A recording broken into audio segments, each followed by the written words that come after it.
자, 계속해서 잠언, 특히 아굴의 잠언의 내용을 살펴보도록 하겠습니다.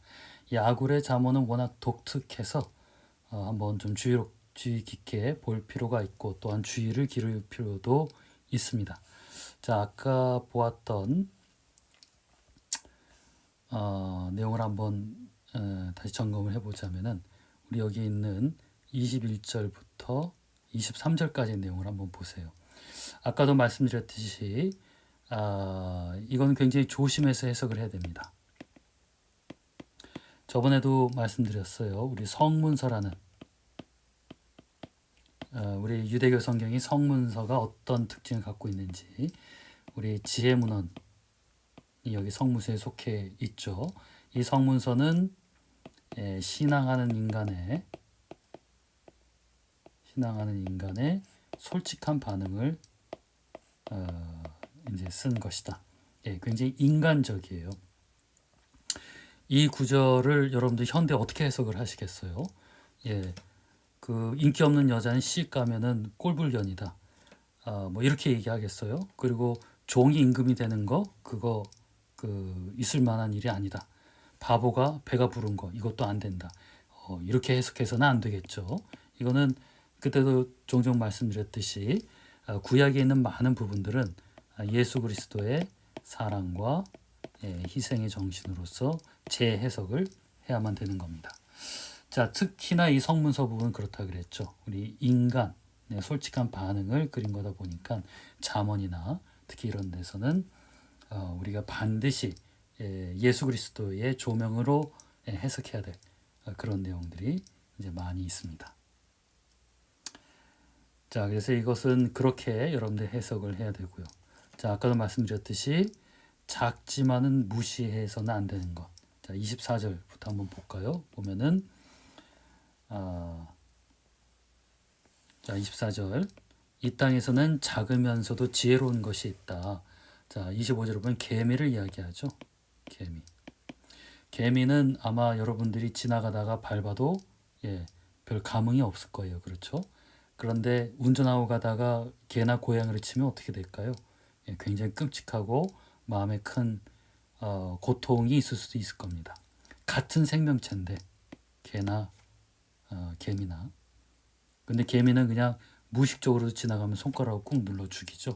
그만큼 개미는 미미하다는 겁니다. insignificant 하다라는 겁니다. 자, 하지만 굉장히 놀라울 정도로 지혜롭다라는 거예요. 이렇게 작지만은 무시할 수가 없다. 그러면서 여기 보면 여름에 먹을 것을 예비한다. 실제로 뭐 저 같은 경우는 동물의 왕국이라든가 이런 동물 프로그램들을 많이 봐서 개미에 대해서 어느 정도 잘 압니다. 뭐 특히 뭐 베르베르의 소설 개미 같은 것도 굉장히 제가 좋아했었고요. 여러분이 생각하는 것보다 개미는 훨씬 더 조직적인 사회생활을 합니다. 우리가 잘 몰라서 그렇지 개미들 사회에서는 여기는 국정원도 있고 뭐 노예제도 있고 국회의원도 있고 다 있어요. 그 개미들이 전쟁하는 거 봤어요? 이제 두 집끼리 전쟁을 하면은 한쪽 집 개미가 가서 이 집에 알을 갖다 물어갖고 옵니다. 물어갖고서 뭐 하냐면은 키워서 노예로 만들어요. 그 조그만 개미들이 그런 생각을 한다는 게 놀랍죠. 심지어 여왕개미가 되기 위해서 주변에 있는 개미들한테 뇌물을 먹이지도 않는 게 개미예요. 자, 그만큼 이 개미의 세계가 작지만은 놀라울 만한 조직 생활을 한다라는 겁니다. 자, 그리고 26절 보세요. 여기 보면은 오소리가 보면 굉장히 무식하게 생겼어요. 근데 집을 굉장히 잘 짓습니다. 굉장히 깔끔하다 그러고 막 집에 여러 방이 있어요. 뭐 거실도 있고 화장실도 있고 침실도 있고 등등 웬만한 여러분들 방보다 더 깨끗합니다. 놀랍죠. 27절. 자, 그리고 27절을 보면은 때를 지어 나가는 메뚜기. 임금은 없는데 그 임금이 있는 군대처럼 메뚜기.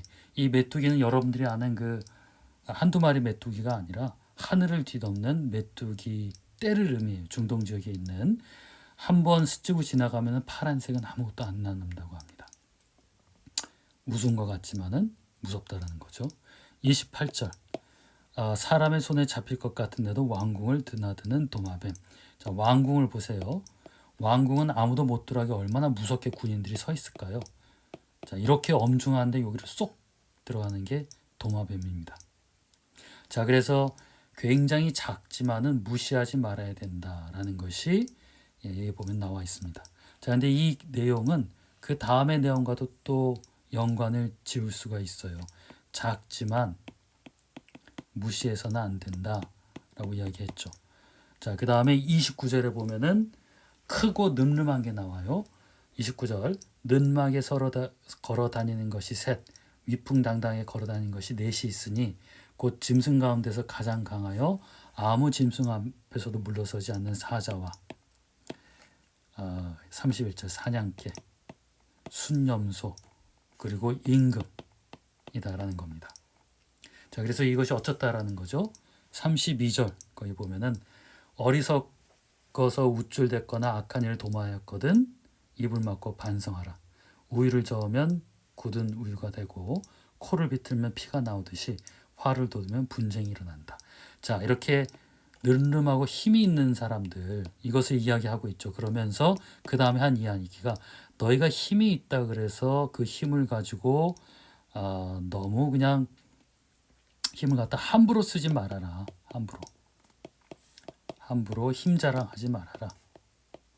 자, 그렇게 되면 어떻게 되냐? 33절.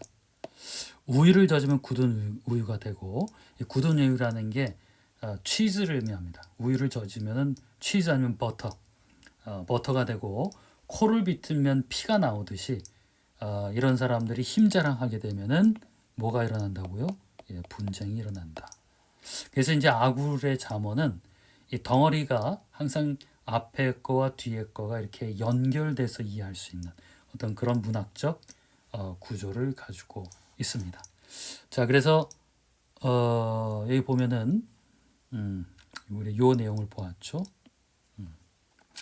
자, 그래서 이제 아굴의 잠언은 처음에는 굉장히 좀 시니컬하고 뒤에는 이제 자연 세계에서 관찰할 수 있는 많은 것들을 가지고 흥미로운 이야기를 전달해 주고 있습니다.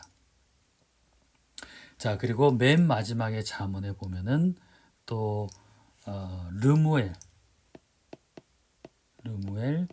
왕의 어머니가 했던 잠언이 나와요. 자, 우선 르무엘 왕이 누군지를 모릅니다. 흔히 뭐 역사에 없고요. 솔로몬으로 이제 추정을 하기도 합니다.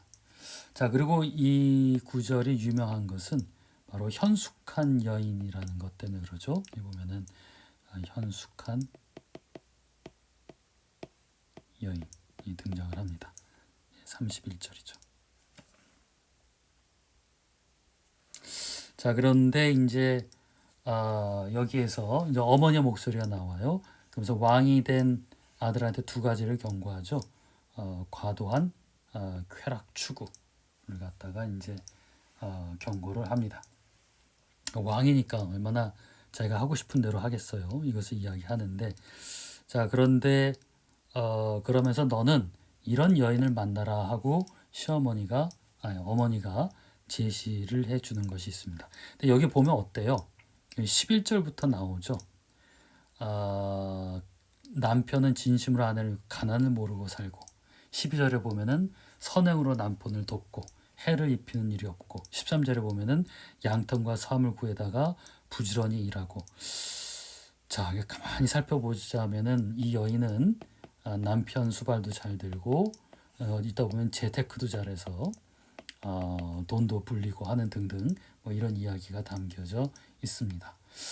자, 이것도 우리가 좀 조금 더 깊이 생각을 해볼 필요가 있어요. 많은 경우 이런 잠언 31장의 현숙한 여인을 현대 교회에서 자매들한테 너희는 이런 여인이 돼야 된다라고 이제 강요하는 경우가 있는데, 말씀드렸듯이 이것도 그렇다면 좀 핀트가 안 맞을 수가 있어요. 이것도 고대 이스라엘의 시어머니가 좋아하는 여자상이에요. 절대 남편이 좋아하는 여자가 아니에요. 예, 이 왕이 나는 이런 여자가 좋다라고 썼으면은 예, 성경에 안 남았을 수도 있어요. 어, 남자 관점을 썼으니까 이거는 아까도 얘기했듯이 어머니가 한 이야기입니다. 예, 1절에 어머니. 그러니까 어머니가 좋아하는 여자가 어떤 여인인가라는 것이 나온 게 여기다라고 생각하시면 됩니다. 이거는 과거나 현대나 예, 변함은 없는 것 같아요. 예, 어머니들은 남편한테 잘해준 아들한테 잘해준 여자가 좋겠죠. 그러니까 이런 여자를 이제 원한다. 그래서 우리 현대 여자들은 이것을 어떻게 이해해야 되냐면은 이런 여자가 남자가 좋아한다가 아니라 이런 여자가 시어머니가 좋아할 것이다 라고 이해하는 것이 예, 올바릅니다.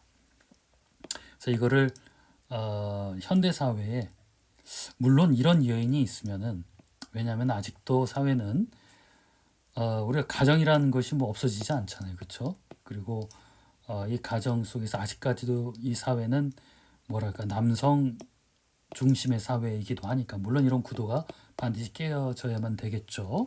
하지만 거기도 이제 한계가 있는 거예요. 남성으로서 여성으로서 할 역할이 있기 때문에 어느 정도 한계는 있습니다. 그 가운데에서 이런 미덕을 갖춘 여인이 있다면 좋다.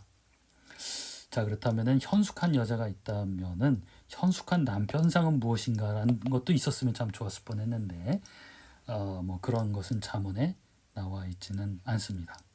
자, 그래서 나중에 보면 알겠지만 잠언에 보면 지혜가 항상 의인화가 돼요, 사람으로서. 그렇기 때문에 어쩌면은 여기 있는 현숙한 여인도 정말 여자를 얘기하는 것이 아니라 이 지혜라는 것이 여인으로서 의인화된 것이 아닌가 이렇게 이해를 할 수도 있습니다. 더불어서 또 어떤 연구들은 룻이란 여자가 현숙한 여인으로 나오잖아요. 그러니까 이 룻과 이 현숙한 여인을 연결해서 보기도 합니다. 자, 이렇게 해서 우리 잠언의 내용들 다 마치도록 할게요.